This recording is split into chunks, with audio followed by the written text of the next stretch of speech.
A woman's refuge. Maria straightened the last dress on the rack of her small clothing store she had poured her heart into.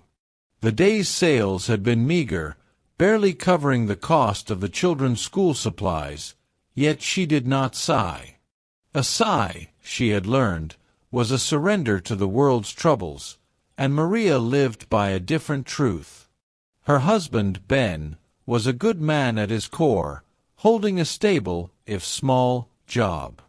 But his heart carried a heavy, frustrating burden, a deep-seated laziness that kept him from taking on extra work and an occasional ruinous yearning for the card table. His vices were the affliction in her troubled world, an extra cross Maria carried for her two beautiful children. Whenever the worries, the overdue rent, the thinning inventory, the fear of another lost paycheck, threatened to overwhelm her, she would close her eyes, her mind instantly reciting this prayer: "In you, O Lord, I take refuge. Never let me be put to shame. Deliver me in your righteousness." Psalm 31 verse 1. Her small back room, cluttered with bolts of fabric and sewing supplies, was her sanctuary.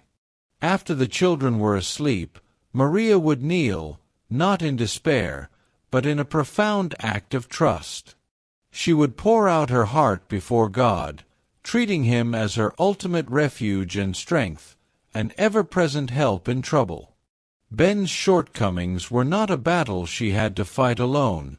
God Himself would do the fighting for her. One evening, Ben came home late, his face grim, smelling faintly of cheap beer. "I lost it all, Maria," he mumbled, refusing to meet her eyes. "The bonus, the month's savings, it's all gone." The despair should have crushed her, but as she looked at him, a lost soul in need of rescue, she felt a quiet strength rise from within. It was the same strength promised in the Scripture. "Do not fear, for I am with you. Do not be dismayed, for I am your God. I will strengthen you, yes, I will help you." Isaiah 41 verse 10.